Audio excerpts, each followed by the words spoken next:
Hello everyone, it's Shane Kanto, your Wasteland reviewer, and I'm here to review Lucy, the Human Chimp.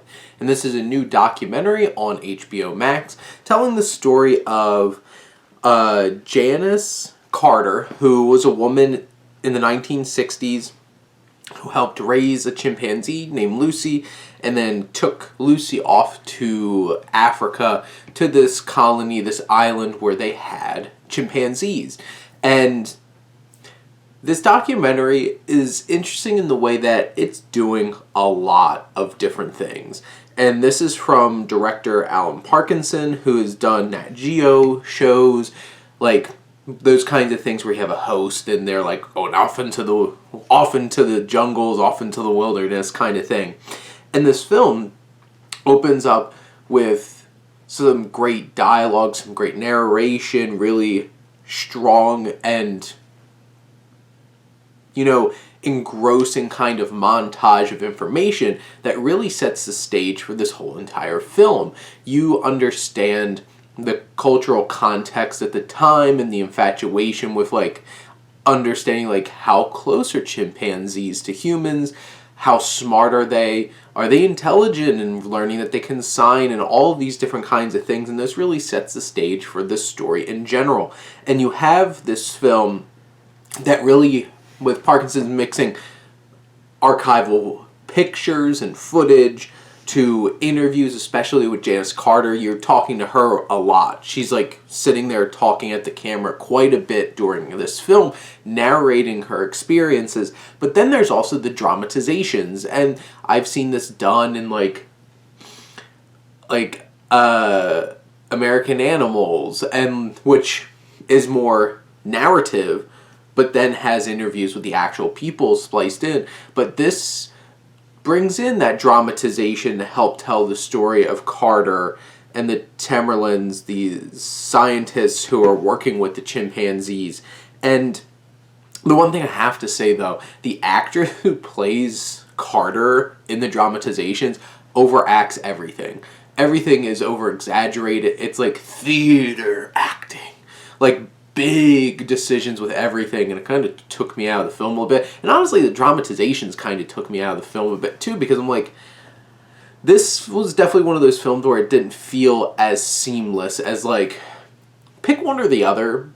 Because in general, this kind of stuff doesn't bother me, but in this film, it just felt like maybe it was because of the acting, didn't feel natural, or felt like I could connect with it. It just felt extraneous, and they could have just really focused on Janis Carter telling her story, because that's where the emotion and the heart of this film comes from, is her. Because she experienced all of this, and that's where you get that emotional connection. The emotional connection in this film through the use of the music that builds either tension or emotion, and just, it's very emotive, it's very sweet and endearing and somber at times. You feel that music swelling, you have Carter talking, and her own emotions in her interview make you feel connected to this story.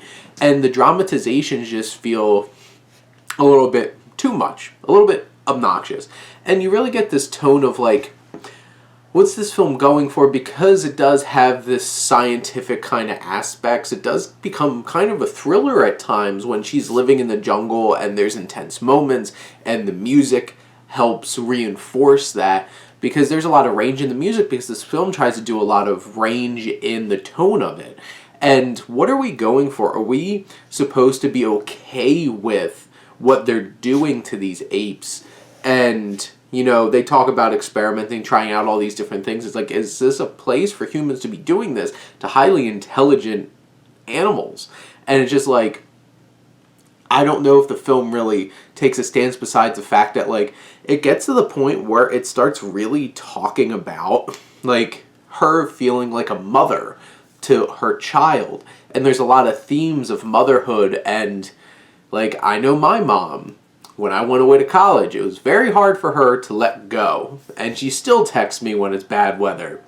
Be careful out there. And it's just those kinds of things. And you get those feelings that she developed this kind of, well, I guess it's one-way relationship with this chimpanzee, treating this chimp as her child. And you get those moments where it's she breaks down emotionally, where it's she didn't need me anymore. I'm like, and this is where my focus in this review kind of shifts here, because with the documentary, is it about the chimps? Is it about what we do with chimpanzees? Or is it really just about Janis Carter and her relationship that she built with this specific chimpanzee?